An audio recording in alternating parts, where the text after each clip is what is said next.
Welcome to Sri Chakra news bulletin. ముందుగా headlines.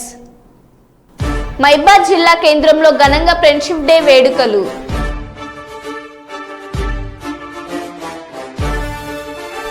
Road ప్రమాదాల నివారణకు సమన్వయంతో పనిచేద్దాం వరంగల్ పోలీస్ కమిషనర్ అంబర్ కిషోర్.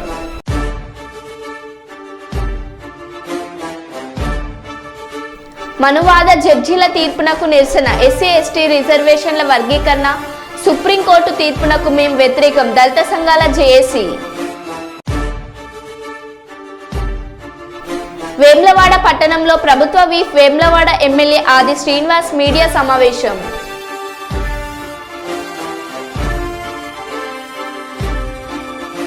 అన్నంలో పురుగులు. సీఎం రేవంత్ రెడ్డి సొంత నియోజకవర్గంలో విద్యార్థుల ఆందోళన.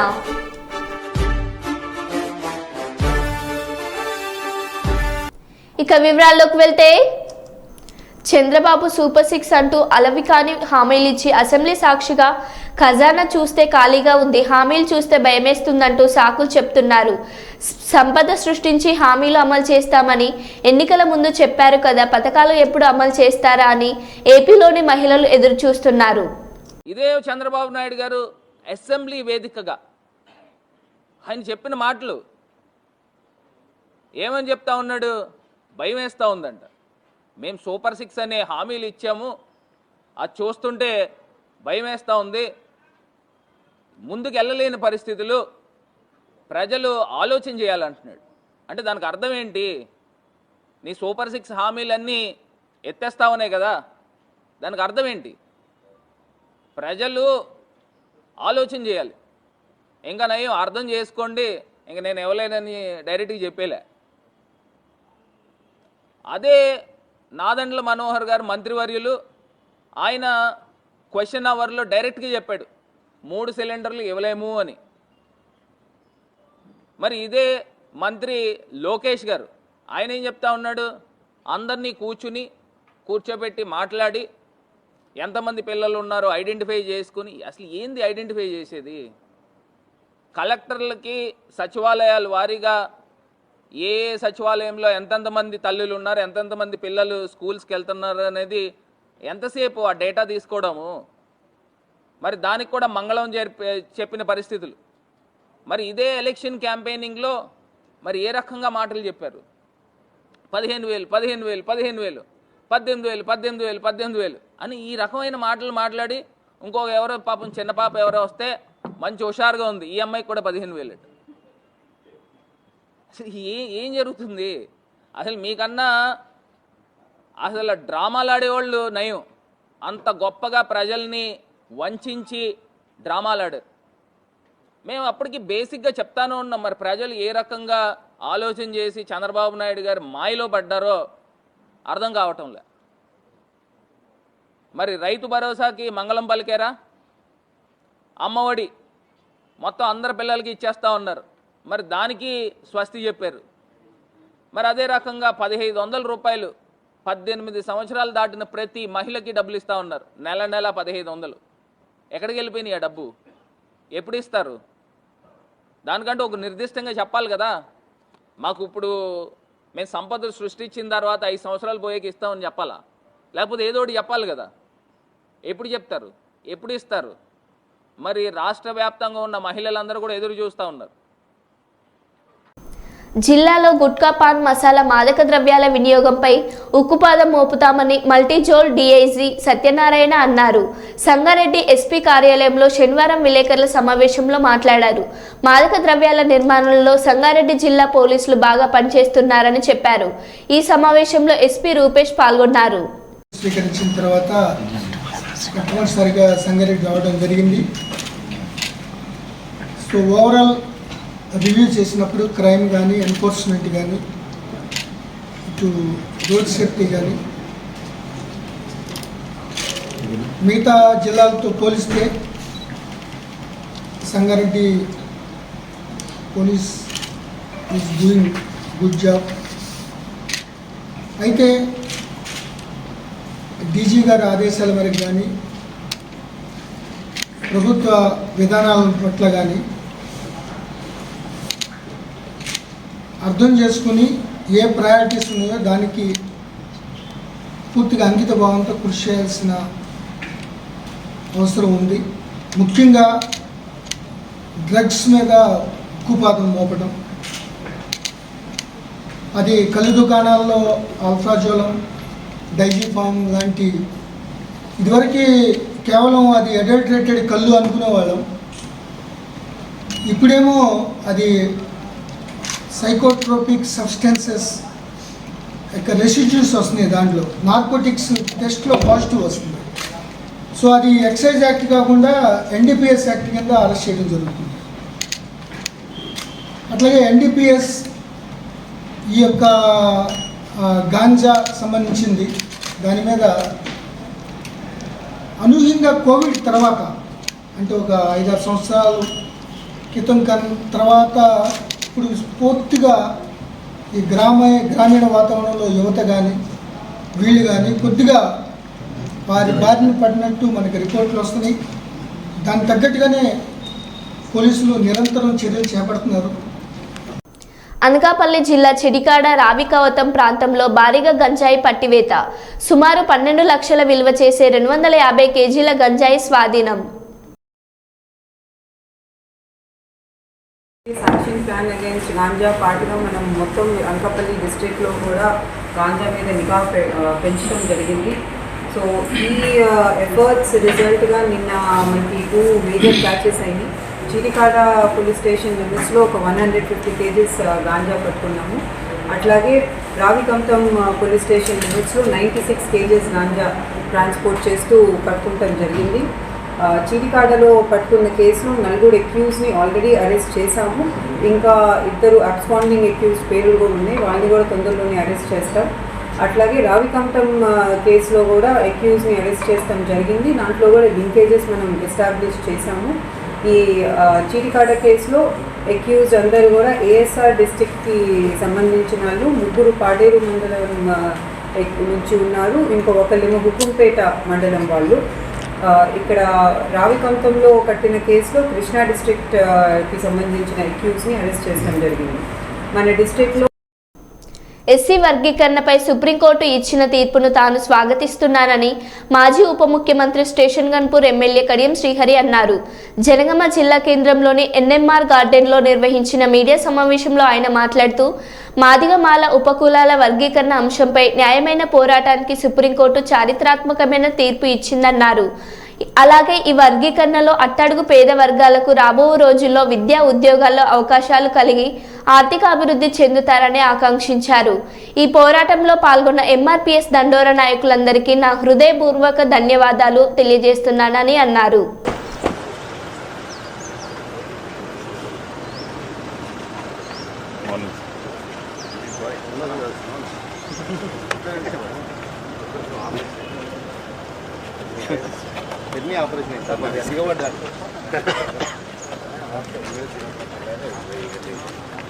ఇక మనకి టైం ఉంది కదా, 1 గంట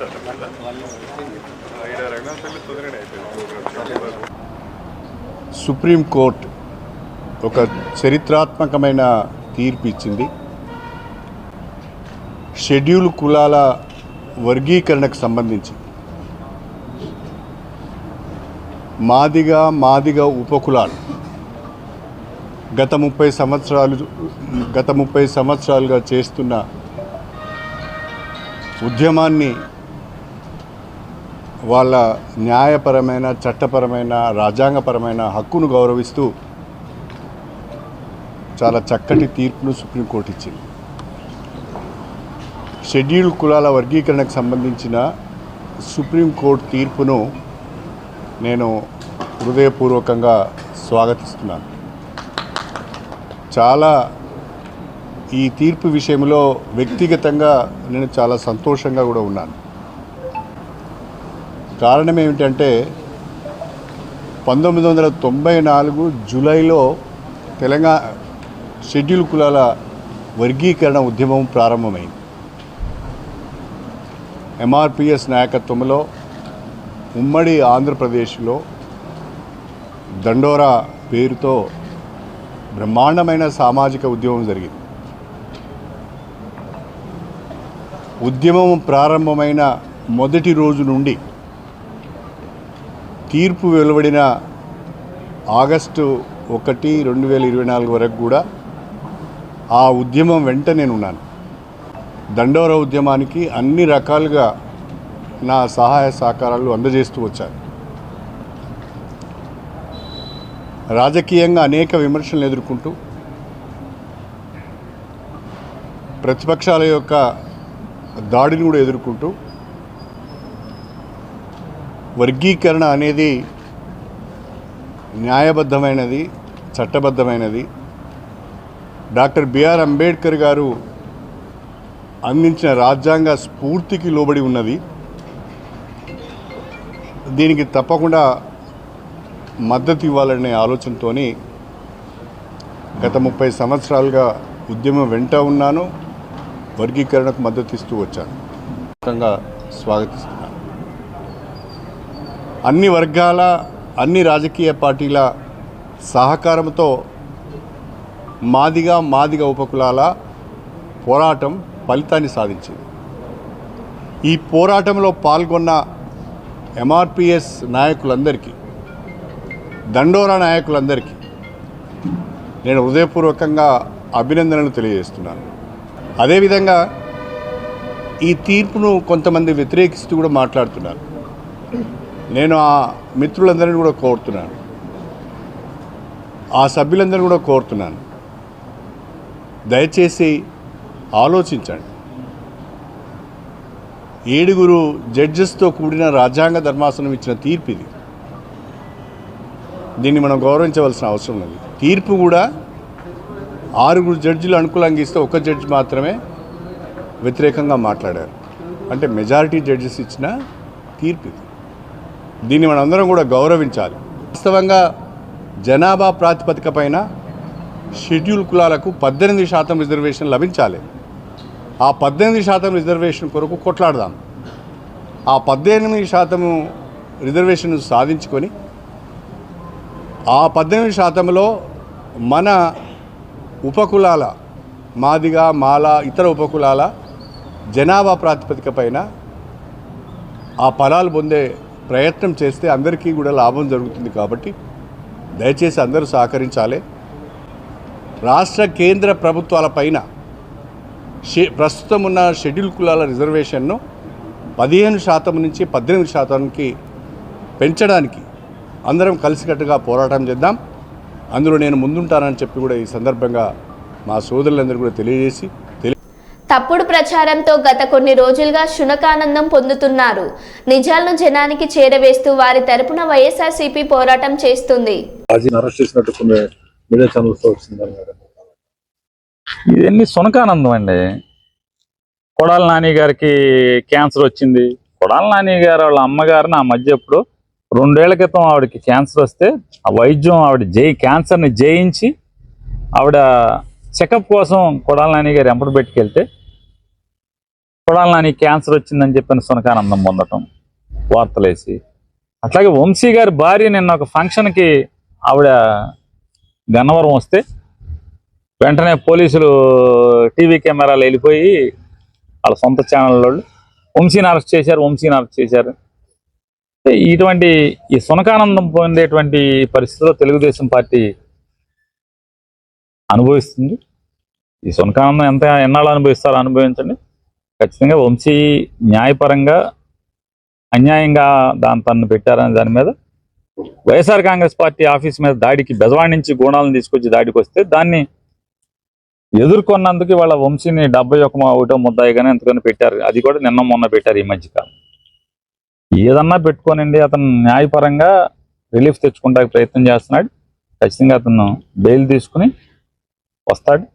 మీరన్నీ వంశీ దొరికాడు, లేకపోతే నాని క్యాన్సర్, పేరు నాని గారికి ఇంకేదో జరిగిందో, లేకపోతే కళ్యాణికి ఇంకోటి జరిగిందో, ఇట్లా రకరకాల పుకార్లతో సునకానందం పొందాల్సింది తప్పితే నేను ధైర్యంగా వైఎస్ఆర్ కాంగ్రెస్ పార్టీ జెండా మోసి మీ మీద మీరు ప్రజల్ని మోసం చేసిన ప్రతిదాన్ని ప్రజలకి చేరవేసి ద్వారా ప్రజా పోరాటం చేయడానికి సిద్ధంగానే ఉన్నాం.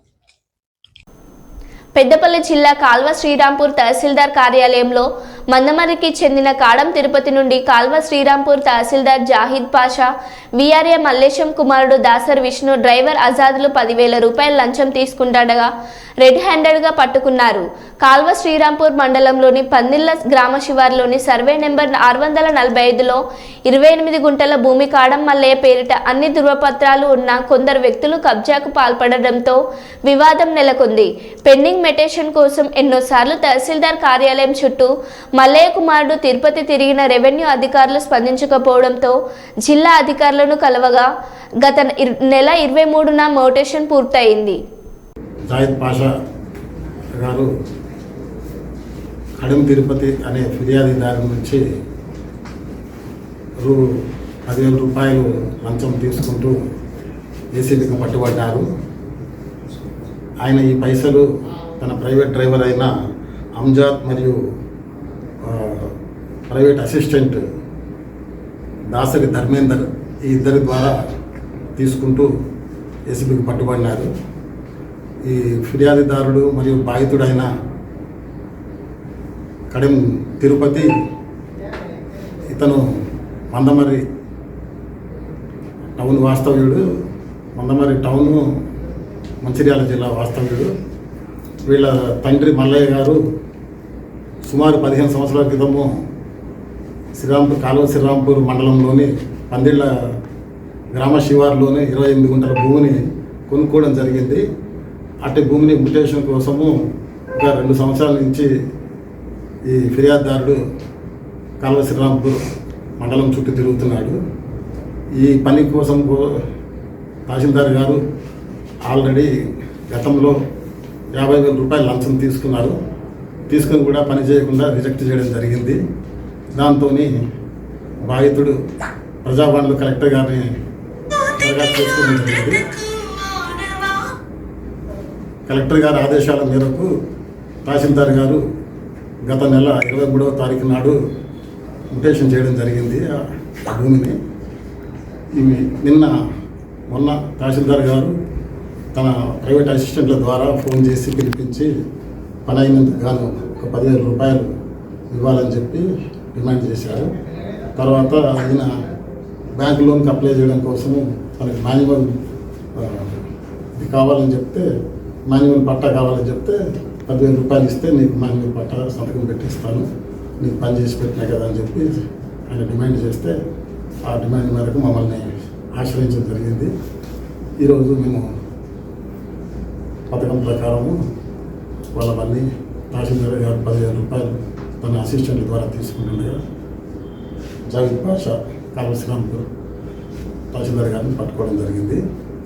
3 నేరస్తులని స్పెషల్ కోర్టు ఏసీబీ కోర్టు కరీంనగర్లో హాజరుపరచడానికి మేము అరెస్ట్ చేసి తీసుకొని వెళ్తున్నాము. కేసు పరిశోధనలో ఉంది. బాధిత ఎప్పుడు సంప్రదిస్తారు మిమ్మల్ని? బాధిత గత 10 ఏళ్లుగా బీజేపీ బీఆర్ఎస్ ప్రభుత్వాలు వేములవాడ రాజన్న ఆలయానికి ఎన్ని నిధులు తెచ్చారు? కాంగ్రెస్ ప్రభుత్వం ఏర్పడి ఏడాది కాలేదు. ఎలా ప్రభుత్వ దిష్టిబొమ్మను బీజేపీ నాయకులు దహనం చేశారు. ప్రజలు ఆశీర్వాదం చేసి ఎన్నుకున్నారు. 2024-2025లో బడ్జెట్లో రాజన్న ఆలయానికి 50 కోట్లు పెట్టించాము. బీజేపీ బీఆర్ఎస్ నాయకులు ఏం సమాధానం చెబుతారు? బీజేపీ ప్రభుత్వం రాజన్న ఆలయానికి ఏం చేసింది? దేశ ప్రధాని హోదాలో నరేంద్ర మోడీ వచ్చి ఏం ప్రకటన చేయలేదు. గత బీఆర్ఎస్ ప్రభుత్వం రాజన్న ఆలయ అభివృద్ధిని విస్మరించారు. వేములవాడ నియోజకవర్గ ప్రజలకు వ్యక్తం చేసింది వేనాడు రాజన్న ఆలయానికి నిధులు బడ్జెట్లో ఏవని.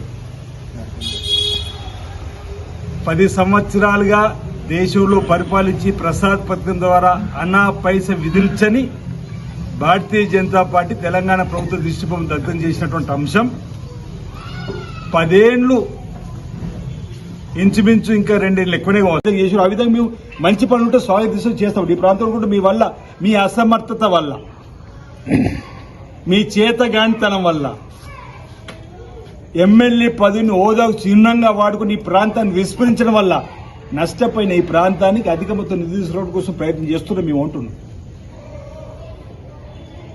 ఎవడో పిచ్చి పిచ్చి మాట్లాడే మాటలు బాధేస్తున్నాయి కొన్ని సందర్భాల్లో. ఎందుకు ఏమి 5 సంవత్సరాల కోసం ఈ ప్రభుత్వానికి అవకాశం ఇచ్చిండ్రు. అప్పుడే 6 మాసాలు కాకపోతే ఎందుకు ఈ విధంగా వ్యక్తిగత విమర్శ చేస్తూ అర్థం కావడం లేదు. ఎందుకు ఈ విధంగా ఈ ప్రాంతంలో ఉన్నటువంటి ప్రజల మనోభావాలకు వ్యతిరేకంగా పనిచేస్తూ అర్థం కావడం లేదు. రాబో రోజులు తగిన రీతిలో బుద్ధి చెప్తారు ప్రజలని చెప్పారన్నమాట.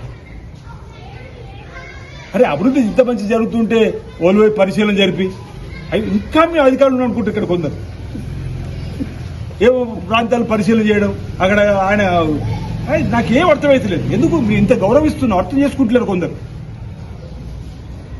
నేను ఎంత గౌరవిస్తున్న వ్యక్తిగా అంటే ఒక్కొక్కరికి మేము మీ కింద నుంచి వచ్చిన వాళ్ళు ఓ బడుగు బలి నిర్వహించి వచ్చిన ప్రతినిధిగా అందరి గౌరవాలు కాపాడడానికి కోసం ప్రయత్నం చేస్తుంటే కొంతమందికి దాన్ని కూడా అర్థం చేసుకుంటలేదు. ఇది సరైన విధానం కాదు. రాబో రోజుల్లో వేములవాడ ప్రాంతాన్ని రాజన్న సిరిసిల్ల జిల్లాను తప్పనిసరిగా అన్ని రంగాల్లో అభివృద్ధి పత్రంలో తీసుకొని పోవడంగా ధ్యేయంగా మేము పనిచేస్తాం. ఈ రోజు ఇంతకుముందు చెప్పారు బ్రిడ్జీలకు 6,72,00,000 కావాలని చెప్పనిచ్చి నువ్వేం చేసినట్టు అన్ని పనితాం. రంగురంగు వీడియోలో 3 బ్రిడ్జీలు చూపిస్తారో లేదా క్షేమప్పుడు అంటున్నా. అసలు ఆ బ్రిడ్జీలు నిర్మాణం చేస్తే అటు ఇటు ప్రైవేట్ భూములు అవుతున్నాయి. వాళ్ళకి అది దృష్టి ఇవ్వాలి కదా, వాళ్ళకి న్యాయం చేయాలి కదా. అన్నా పైసలు లేవు, మంజూరే లేదు దానికి. ఇవ్వాలి వీళ్ళు గొప్ప చెప్తున్నారు వాట్సాప్లలో. ఇంకా అంటే ఉనికిని చాటుకునే కార్యక్రమమా నాకు అర్థం అవుతలేదు. ఇంకా అసలు టికెట్ కేటాయిస్తలేంటే ఇక్కడ వనికిరావన్నట్టేనా. ఇంకా అప్పుడప్పుడు ఏదో నసుగులు ఎప్పుడెప్పుడు ఏవో పెట్టేటువంటి కార్యక్రమం. సరే ప్రజల విజ్ఞులు, ప్రజల న్యాయ నిర్ణేతలు, ప్రజలపై నాకు నమ్మకం ఉంది, విశ్వాసం ఉంది. ప్రజల విశ్వాసాన్ని కాపాడడం నా బాధ్యత. నేను సేవకుడిగా ఉంటానా, సేవకుడిగా ప్రజలకు అందుబాటులో ఉన్నా ఉంటున్నా. భవిష్యత్తులో ఇదే విధానం కొనసాగిస్తాం. ప్రజలారా మీరే న్యాయ నిర్ణేతలు. మొన్నటి రోజు బడ్జెట్లో గౌరవ ముఖ్యమంత్రి గారి సహకారము, బట్టి విక్రమార్క సహకారము, పొన్నం ప్రభాకర్ సహకారము, శ్రీధరబాబు గారి సహకారంతో బడ్జెట్ పుస్తకంలో మొదటిసారి 50 కోట్ల రూపాయలు పెడుతున్నట్టుగా విడుదల చేస్తున్నట్టుగా ఈ ఆర్థిక సంవత్సరానికి ఆ బడ్జెట్ పుస్తకంలో అచ్చయింది. దయచేసి ఈ అంశాన్ని గమనించమని నేను కోరుతున్నా. ఏదైతే బీజేపీ బీఆర్ఎస్ చేసేటువంటి వాటిని నమ్మకండి. తప్పనిసరిగా ఈ ప్రాంతాన్ని అభివృద్ధి పథకం తీసుకొని పోయేటువంటి బాధ్యతను మీరు నాకు అప్పయిపోయింది అమలు చేయడానికి కోసం నేను ప్రయత్నం చేస్తా. వేరే దేవాలయాన్ని కూడా వాళ్ళలాగా ఏటా 100 కోట్లు పెడతావు, 500 కోట్లు అభివృద్ధి చేస్తావు చెప్పని ఆనాడు గొప్పలు చెప్పడం ఎందుకు ఇవ్వలేని చెప్పన్నాం. అన్నాం కాబట్టి ఈరోజు మీరు వచ్చినాక ఎందుకు ఇవ్వాలని చెప్పండి మమ్మల్ని మీరు అడుగుతారు. మీరు ఇచ్చి జవాబుదారితతో ఉండాలని చెప్పని మేము చేసేటువంటి కార్యక్రమం చేసుకుంటూ వస్తారు. మీ ఆశీర్వాదం మాకు అందజేయాలని చెప్పి ఈ సందర్భంగా రాజన్న భక్తులకు ప్రజలకు కోరుతా ఉన్నా. అందరికీ ఉదయపూర్వక నమస్కారం.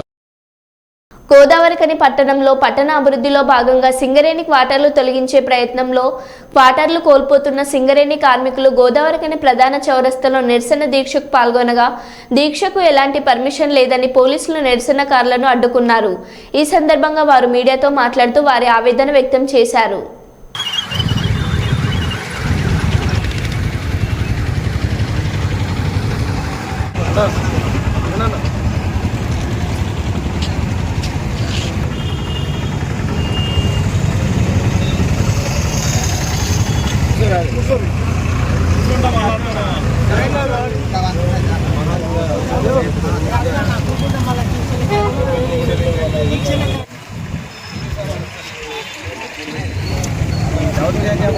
మానవ హక్కులకు విఘాతము, పెట్టుకునే హక్కు లేదు.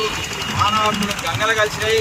పోలీసు వ్యవస్థ రాజకీయ నాయకుల చేతుల బందీ అయింది. ఇప్పుడు కట్ట నీరు పెడుతున్నాడు. ఇంత దౌర్జన్య కాండ ఎక్కడ చూసింది లేదు. ఇంత దుర్మార్గమా? ఆత్మవంచన చేసుకొని పోలీసులు ఆత్మవంచన చేసుకొని ఈరోజు గోదావరిఖనిలో మానవ హక్కులకు తీవ్ర భంగం కలిగింది. కనీసం సభ పెట్టుకునే హక్కు కూడా లేదు. రాజ్యాంగం ఆర్టికల్ 26 ఎక్కడైనా సభ పెట్టుకునే హక్కు, పీస్ఫుల్గా ఏదైనా ఎక్స్ప్రెషన్ చేసి freedom of speech, freedom of expression, freedom of right to live హక్కును కూడా ఇక్కడ కాలరాసే విధంగా మరి గోదావరిఖని పోలీసుల దౌర్మకాండ జరుగుతున్నది. 22 క్వార్టర్స్ తొలగిస్తున్నారు మతి లేకుండా. షాపింగ్ కాంప్లెక్స్ లేదు. ఈఓఐ ఎక్స్ప్రెషన్ ఆఫ్ ఇంట్రెస్ట్ అని చెప్పేసి ఇంకా నోటిఫికేషన్ దశలో ఉండి ప్రజాభిప్రాయ సేకరణ దశలో మరి క్వార్టర్లను దౌర్జన్యంగా కాలివేస్తున్న దాన్ని మేము కోర్టుకు వెళ్ళి స్టే తెచ్చుకున్నాం.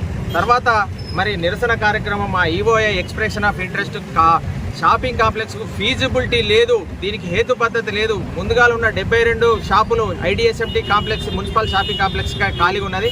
అది నింపిన తర్వాత మరి సిగ్గు లేకుండా హనుమాన్ నగర్లో ఒక షాపింగ్ కాంప్లెక్స్ కడతారట, శివానగర్లో ఒక షాపింగ్ కాంప్లెక్స్ కడతారట, వీకే రెడ్డి స్ట్రీట్లో ఒక షాపింగ్ కాంప్లెక్స్ కడతారట, మరి రాయల్ స్వీట్ హౌస్ ఏరియాలో ఒక షాపింగ్ కాంప్లెక్స్ కడతారట, పోచమ్మ గుడి వెనకాల ఒక షాపింగ్ కాంప్లెక్స్ కడతారు. సిగ్గుండాలే.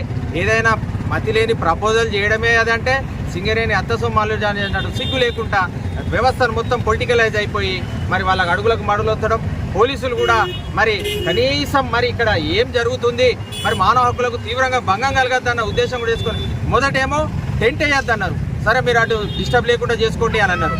తర్వాతనేమో స్టేజ్ బాలలు కూడా వేయొద్దన్నారు. తర్వాత కార్పెట్లు తీయాలన్నారు. అంటే ఒక గ్రాడ్యువల్గా మీ యొక్క ఉద్దేశాన్ని తెలియజేస్తున్నారు. ఇదే ప్రతిపక్షంలో ఉన్నప్పుడు గగ్గోలు పెట్టిలు కదా, మాకు ఇందిరా పార్కు భగ్నం చేసిళ్ళు, మాకు ఇస్తలేరు, మాకు సభ పెట్టుకునే హక్కిస్తలేరు, మాకు నిరసన తెలిపే హక్కిస్తలేరు అని చెప్పేసి సభ పెట్టుకున్నారు కదా. ఇప్పుడు మీరు చేస్తున్నది ఏంటిది? పాలకులు చేస్తున్నది ఏంటిది? మేము ఒకటే అడుగుతున్నాం, మా రాజ్యాంగ హక్కు ఏదైతే ఉందో నిరసన తెలిపే హక్కు మేము చేయడానికి ఈరోజు వచ్చినాం. మరి అది కూడా గతి లేకుంటే ఇక ప్రజాస్వామ్యం బతికినట్ట సచ్చినట్ట? మరి నిరంకుశత్వంలో ఉన్నామా, పాకిస్తాన్లో ఉన్నామా, బంగ్లాదేశ్లో ఉన్నామా, రాష్ట్రపతి పాలనలో ఉన్నామా? దయచేసి చెప్పేది యావత్ గోదావరికని తెలంగాణ సమాజం మద్దతు ఇవ్వాల్సిన అవుతున్నారు. సింగరేణి వాళ్ళకి సింగరేణి కోటర్స్ అమానుషంగా మతి లేకుండా ఎటువంటి హేతుబద్ధత లేకుండా తొలగించాలన్న నిర్ణయాన్ని తీవ్రంగా ఖండిస్తూ కార్మికులందరం పోరు జరుపుతున్నాం. కార్మిక కుటుంబాలు వెనుక సింగరేణి పోరాట పటిమ గలది. తెలంగాణ పోరాటం కోసం మరితిప్పని పోరాటం 41 రోజులు సకల జనుల సమ్మె చేసిన చరిత్ర ఉన్నది. మరో బులెటిన్లో మళ్ళీ కలుద్దాం. Stay tune.